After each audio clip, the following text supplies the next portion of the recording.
Hello.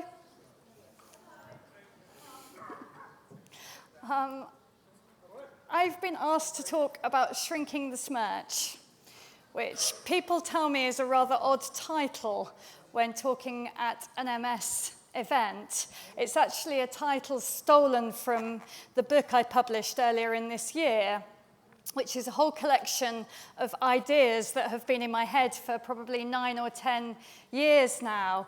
But to kind of help you to understand where this has all come from, I'd like you to bear with me for a few minutes and I will explain things from the beginning.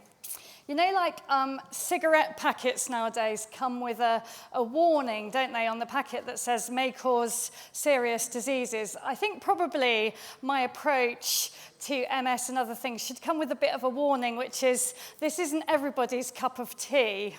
So I apologise if you're one of those people that don't find this a helpful approach. I hope as things go on that even if you don't believe in little blue creatures, you will find helpful some of the research-based ideas that I will talk about in the second half of the talk.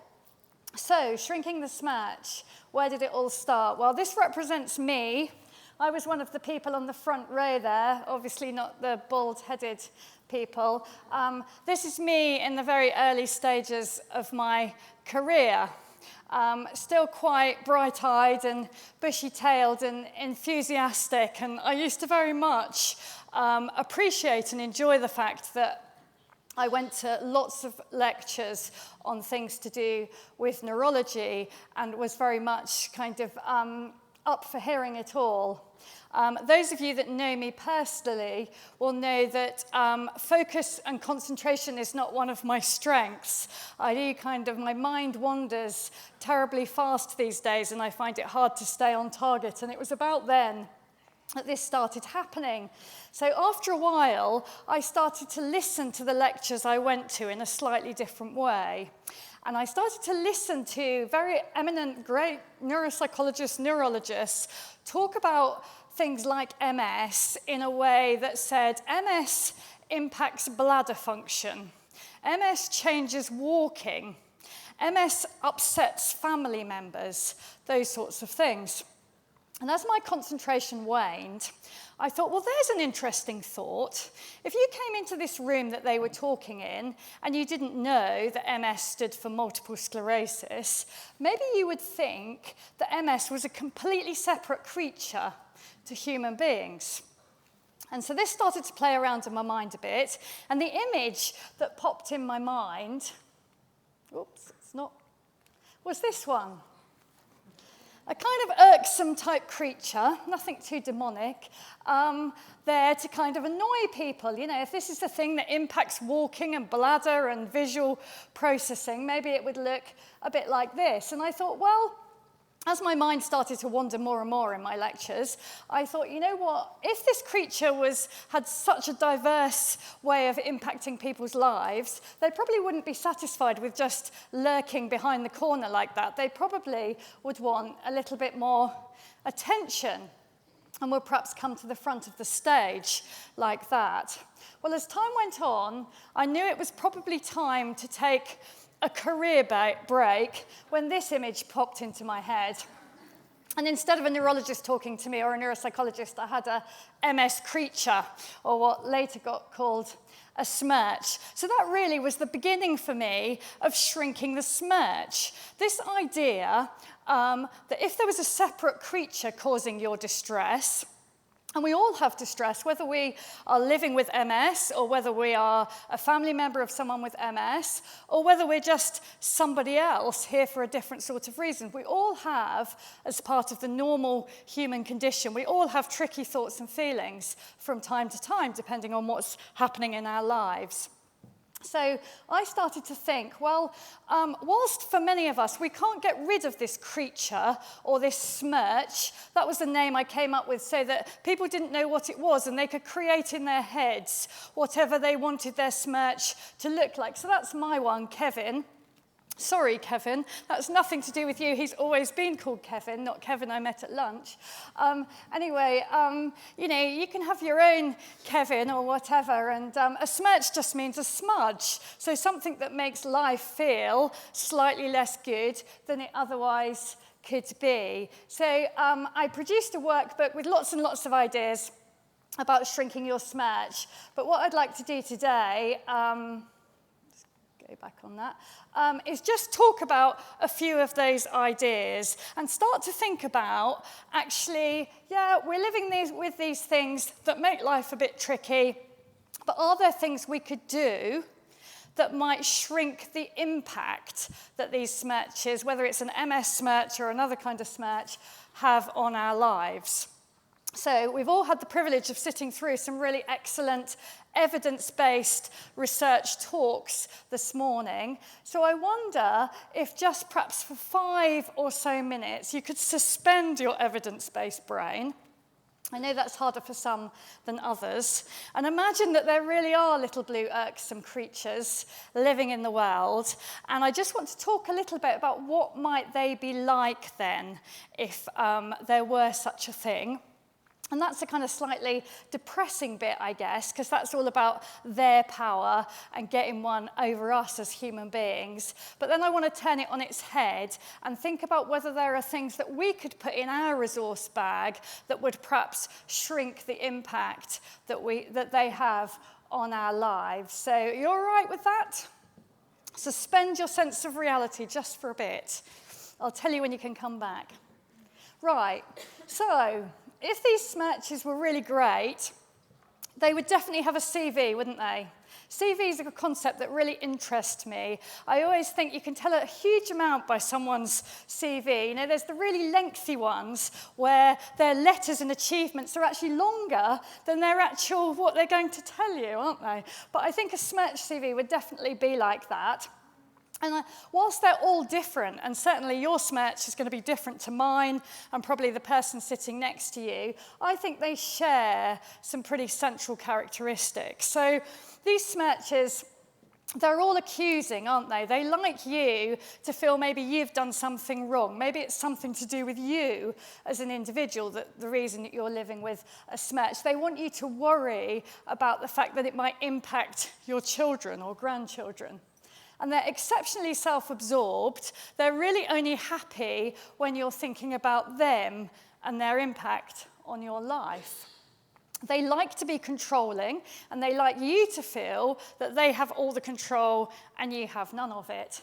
And they like to be unpredictable, and again, to make you feel that they have no sense of pattern or predictability whatsoever. And one of their favourite games, whilst some of the symptoms that they can produce, like perhaps changes to walking, are visible, lots of the things these smirches can do are invisible. So they produce fatigue, they produce visual disturbance, they make us feel low in mood or anxious. And they like that a lot because they think, not only will this person be feeling like they have to think about me all the time, but also they might be worried that other people don't understand, and that makes them very happy. And they have 2 very bad allergies, you know, people with nut allergies, and they come out in blotches and start over-breathing. Smirches do that in the present moment. They really hate the here and now.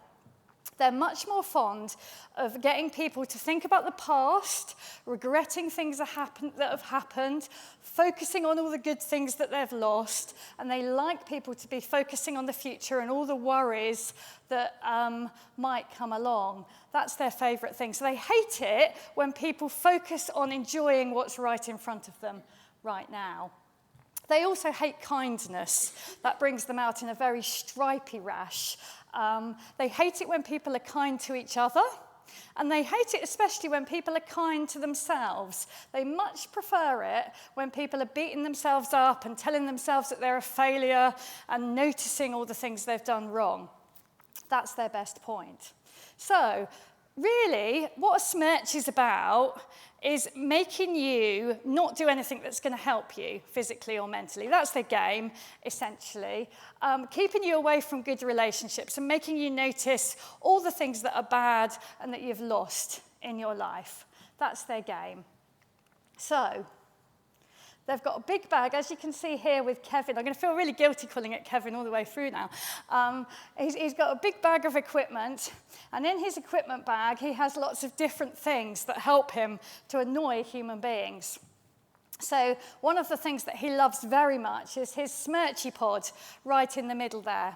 Now, I think Steve Jobs has been getting my ideas, really. But the Smirchy pod is very like the very usual iPod. But instead of playing your nice tunes of whatever floats your boat, I don't know, Michael Bublé or Cliff Richard or Boyzone, it plays really nasty tunes like, oh, what's going to end up happening in the future? And look at the state of you, and why can't you do any better? And no one likes you, all those sorts of things. Nasty, nasty tunes on these Smirchy pods. And then down the bottom there, they have contact lenses. Now, these are a bit like those everyday contact lenses that Boots sell, and they slip them on your eyes so you don't even notice that you're wearing them, but it makes you see the world in a dark way. It stops you from seeing the wood from the trees, and for some people, it makes their vision cloudier. And then they've got their brain smog just there, where they can spray that in your ear to make your thinking a little bit less clear, maybe forget a few things, make you a bit less prone to concentrating, that sort of thing. And one of these things at the bottom, which I reckon most MS Smirches have, is a fatigue pipe.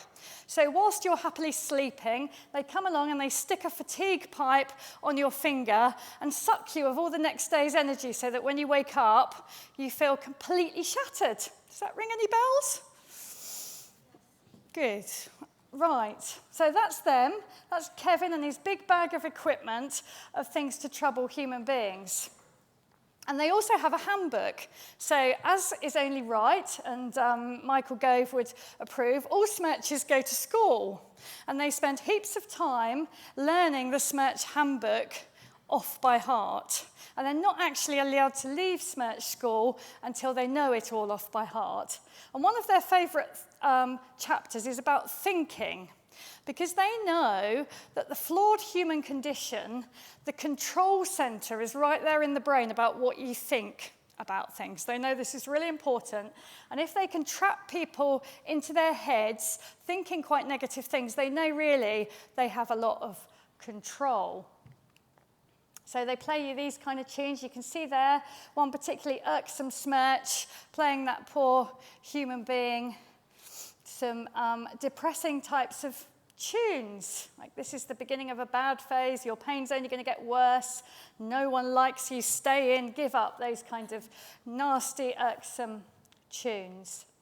And they also have a very solid chapter for impacting people's feelings. And what the Smirches know, that often human beings don't seem to realise, is the tunes that we play in our heads can make us feel quite bad. Sometimes we feel bad because of what we're listening to in our heads. And human beings don't always realise that, and the Smirches do. So they know they can play you a bad tune, they can make you swallow an adrenaline pill, and soon you're feeling very anxious and upset. Or they can inject one of their Smirch inks, some red to make your blood boil, or some blue to make you feel really sad, and then they play you some bad tunes, and they've got you in a victim-like pose. So there they are, very happy that they know that what you play in your head impacts what you do in your life. So if you start thinking, if I speak, because my speech is slightly slurred, people will think I'm drunk, or maybe people will think I'm stupid. So actually I'll stay in and be by myself. The Smirches know that's a great plan, because if there's no one around you, they can just play you more depressing tunes and keep you isolated. So they know that what you play in your head is really important to your feelings, and that can be really important in terms of how you live your life. So they like to keep that cycle hidden. So there's the big Smirch with all his equipment, and there's the poor human being, as we are, kind of thinking they don't really have much to fight with. Now, that doesn't seem terribly fair. So what we need to very quickly move on towards is thinking about, is it possible, rather than getting rid of these Smirches in our lives, can we shrink the impact that they have? So rather than feeling like this massive one at the far end, perhaps they could be more like this tiny one here. So we're aware of them there, but perhaps they've got a much smaller corner in our lives than they would like to have. So, don't have huge amounts of time, and I have promised to end on time. So I just want to go through 8 ways in which it's possible, I think, to shrink the impact that your smirch has on your life. So, the first one, I think, these smirches thrive on being hidden. They thrive on you not getting to grips with them. They're a bit like the Wizard of Oz. Do you remember the story of the Wizard of Oz, where he was all big and powerful, and actually, when they actually found him, he was a little man with a megaphone behind a very dark curtain. And these smirches are a bit like this. When we actually stare them in the face, have a look at what they actually can do, it's actually much less scary than what we try and hide from. So I would suggest getting a journal. As we go along, I'm going to tell you other things that a journal is very good for, but there's increasing evidence that keeping records on these smirches, although every smirch is different, and although there are lots of things you can't control about them, there will be patterns. If you keep kind of an almost scientific study, at least for a few weeks or months, you will see some patterns. Some of the neurologists have talked a little bit about some patterns related to exercise and food. We've talked about that, but it will be different for everyone. But there will be things that make yours worse. Maybe it's temperature or a bit too much red wine or staying out too late or whatever. There will be things that make it worse, and there will be things that make it feel much better.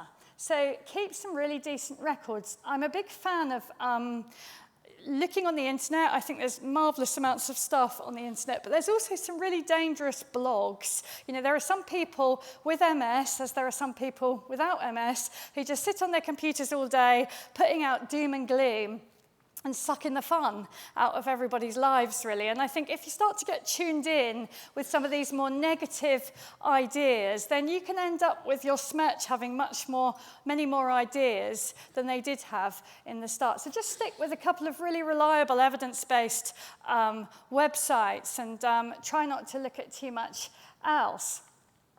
Fountains and drains is a concept that I use enormous amounts in my work, and I would like to pretend that I discovered this in the British Medical Journal or the British Psychological Society, but actually I heard it on Lorraine Kelly on GMTV some years ago. I'm a big fan of Lorraine, so I think she says a lot of sensible stuff. Anyway, she was talking about people in your lives and activities in your lives that are fountains. So things and people that make you feel refreshed. You go and you visit them or you do the activity, and afterwards you're like, yes, I'm really glad I did that.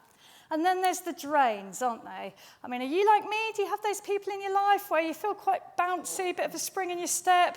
You go for coffee with drain A. You spend 20 minutes listening to everyone that's died in the last 6 months and all their worries and all the things that are going to happen in the future. And you kind of come away from Costa, nothing personal to Costa, feeling, I feel really like the life has been sucked out of me. Well, we can't always get rid of those drains in our lives. If it's your wife or your mother-in-law, it's a bit trickier. But, there are some activities and some people we don't have to spend time with. When you've got a big smirch in your life, you don't have the resources for spending your life with people that are going to suck your energy. So again, look at your journal, think about the things that are drains, thinking about the things that are fountains, and at least spread your drains out. Don't have all your drains in 1 week or in 1 day, otherwise you will feel the same. Right. What's important about what goes on in our heads is it really impacts us a lot. And if you're like most other people, we don't realise that. A huge amount of the time, if I could stick a memory stick in each of your brains, which I won't do, for the rest of this week, and at the end of it, put it in some flash computer that told me how much time did this person spend enjoying what they're doing now, And how much time did this person spend thinking about the past or worrying about the future?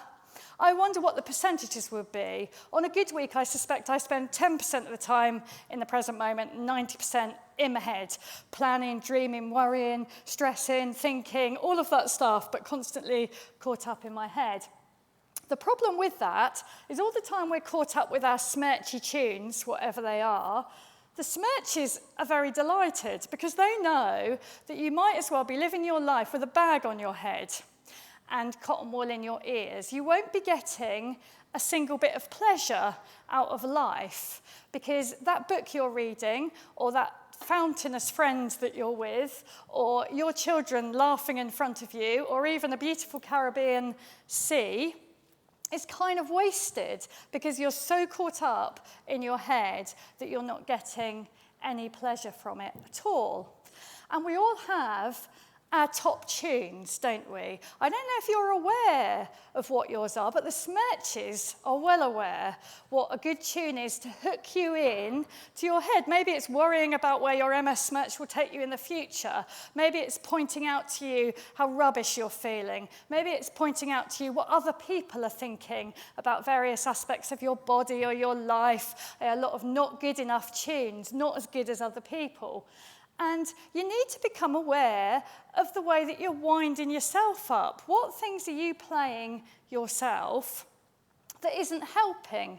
Don't ask, is this true? Because it may well be true. We don't know what the future holds. Ask, is this helpful? Is what I'm playing myself right now helpful to how I'm feeling? Because often it won't be.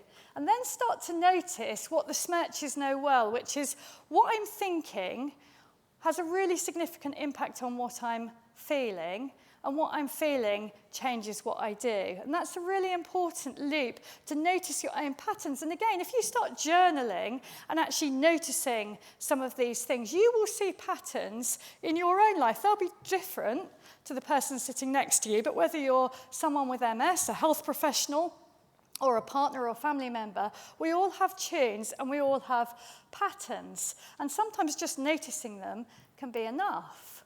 But a really important skill to learn is coming into the present moment. So I hinted earlier, we don't spend much time in the here and now. I can't tell by looking at you what's going on in your head, what you're caught up with. Maybe you're thinking about your next Egyptian holiday or what you're going to cook for dinner or listening to me. I don't know. Only you know that.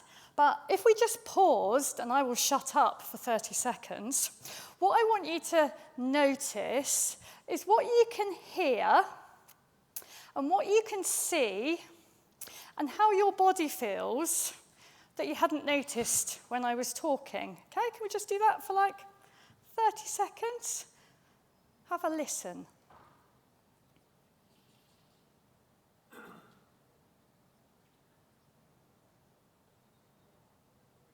There's a lot out there, isn't there? Isn't it interesting that actually there's loads going on right now that we're not paying attention to? And that's a really significant thing. And all the research shows that people that spend more time in the present moment are mentally much better than people that don't. And I think there's a real case in point. Often we look at people with learning disabilities and we feel sad for them, don't we? We think, oh, they don't have the quality of life that I have. But in my experience, people with learning disabilities spend a lot more time in the present moment and they're actually much more mentally well than other people. The same with children. Children, have you ever watched a child look at an insect or notice something new? They get completely caught up with looking at it and studying it. We miss so much of our lives. You see people walking down the road with the dreadful gadgets and, missing all the amazing things that are happening around them. And there's lots of information on Google and YouTube, and there may even be some information here about mindfulness techniques.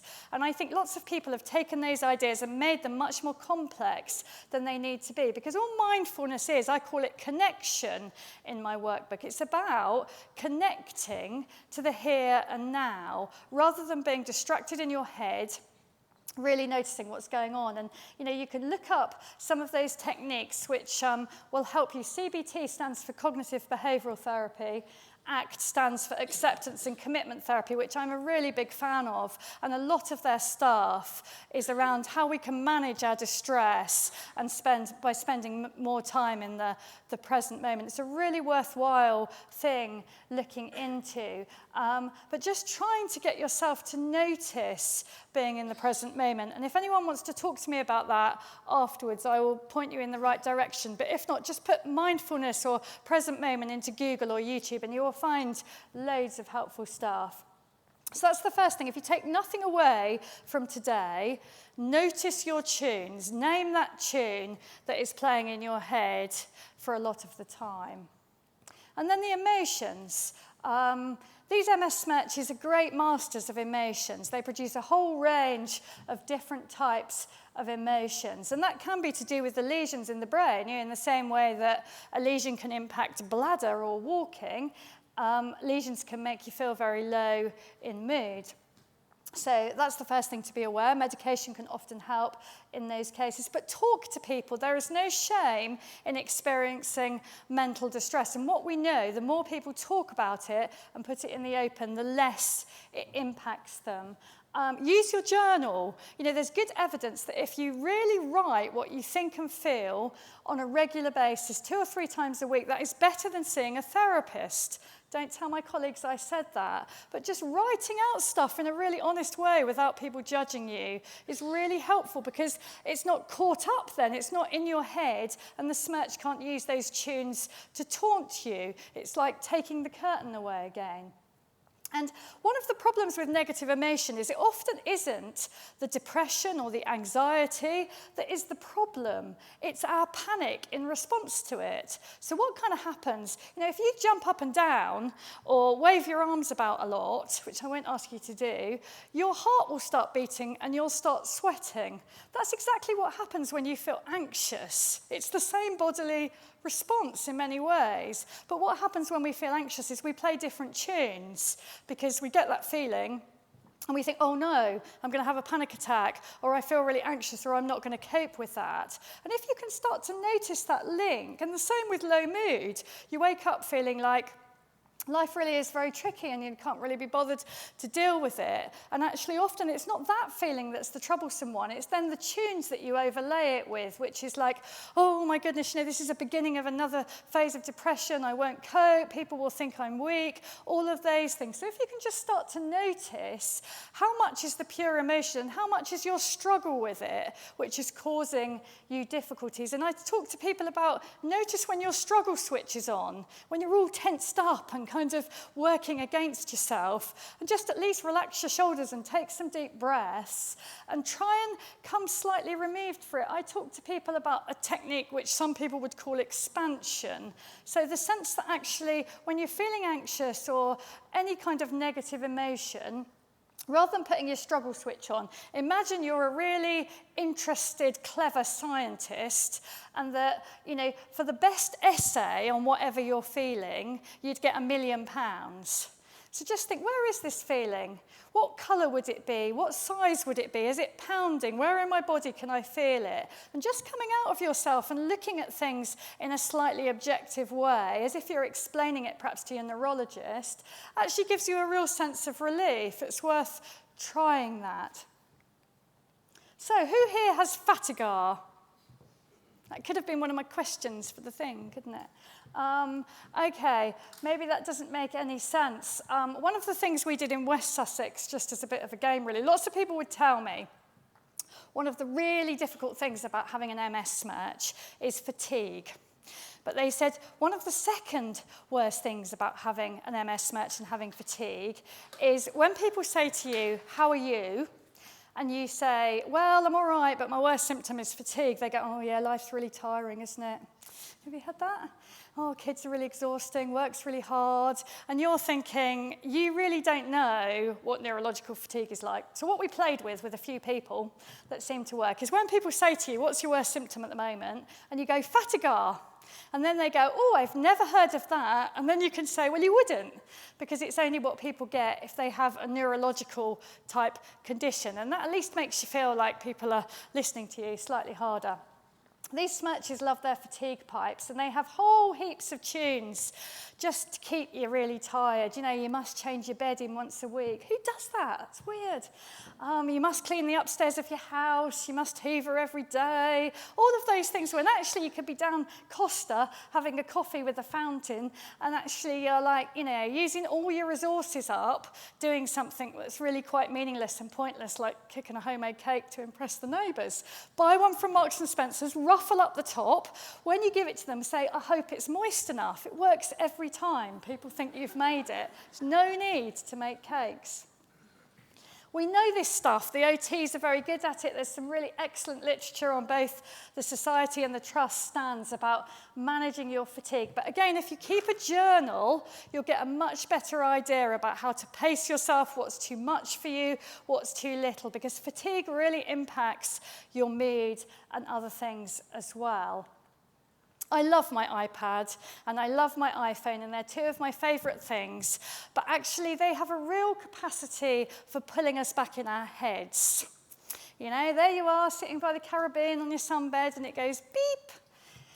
You're back in rainy London thinking about whatever he's doing or what that thing is all about. You know, so much of the time, texting, emails, it's so become part of our, you know, when I first started working, we had desktops and they got left on desks, which was a good place for work to stay. And now we have laptops and, you know, smart gadgets. The only person that thinks these are smart are Smirches, because, you know, they're so good at keeping you in your head, never giving you a break, not giving you proper rest. So have an agreed family gadget break, but also make yourself have a personal gadget break and just detach from these things from time to time. Smirches hate sweat. It brings them out in, you know, a real allergy reaction. They don't like it at all. And what we know is a little bit of exercise, and I'm not a big fan of agreed kind of organised exercise. I've never been to a gym. I do look through the window sometimes when I stay at hotels, watch people doing their various things and think it's all quite peculiar, really. But anyway, you know, just a little bit of exercise, like 20 minutes, 3 times a week, whatever you can manage. And even if you have mobility problems or physical challenges, there's some really good DVDs on the MS Trust stand that shows you in your particular situation how you can move a little bit more, because we know that moving produces endorphins, and that for mild to moderate depression, it's better to move 2 or 3 times a week than have antidepressants. It works equally as well. So just move a little bit more. We've had a really good talk on this. When people ask me about dieting, I think Smirches really like those kind of really weird diets where you don't eat this and you do eat that, because they know it gets people really confused. People go all out to be on a certain kind of diet, and actually then they fail, and then the Smirch goes, you're still fat and you're really rubbish at diets and all of that kind of thing. It's much better to just do what Hayley was recommending, a reasonably balanced diet. You know, no diet that says don't eat cake is good. It can't be, can it? I mean, it's not rocket science. How can you live happily without cake? It just wouldn't be possible. So all things in moderation. If you want to lose weight by the end of next year, you know, give up butter on a Tuesday, or do something that's really sensible that you can manage, and you'll lose perhaps a couple of pounds in the year, but at least you'll go in the right direction over time. Don't do these ridiculous, I'm never going to eat chocolate again, then fail, then feel depressed, and then eat all of Cadbury's World. It doesn't work. So, getting to the end. Smirches hate kindness. I think, you know, the Bible says, love your neighbour as yourself. I think actually we're not bad at doing that. Most human beings are quite nice, really, most of the time. But we're not that great to ourselves always, are we?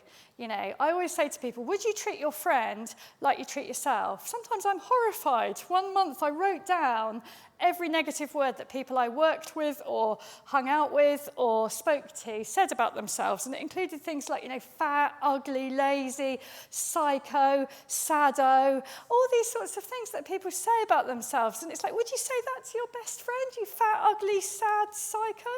And yet we're prepared, you know, we make a small error and we go, oh, for goodness sake, pull yourself together. Whereas if that was my friend, I'd go, blimey, you've had a lot on this week. No wonder you're dropping a few things or whatever. We'd be kind, wouldn't we? We wouldn't go, here, have a bottle of vodka, drink that. Or starve yourself for a week or stay in bed. We wouldn't do that to our friends, would we? So don't do it to yourself. It's not good.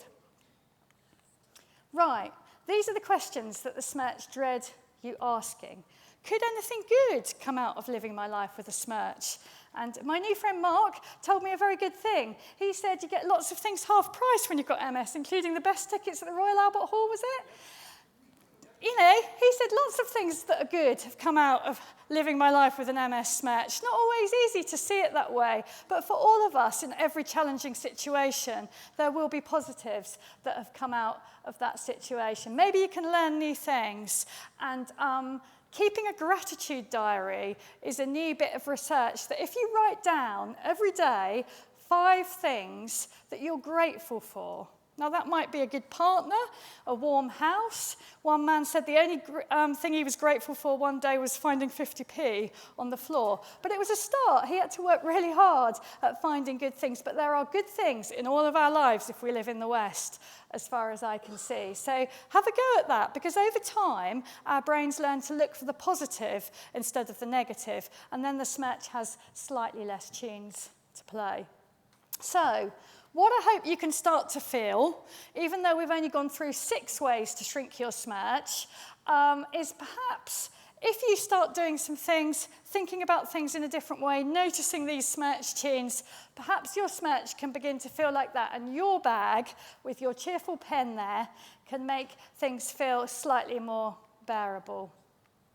So, we can't get rid of these MS Smirches or any other Smirches, but perhaps we can decrease their impact. And there's a few easy resources to start thinking about some of the things I've talked about.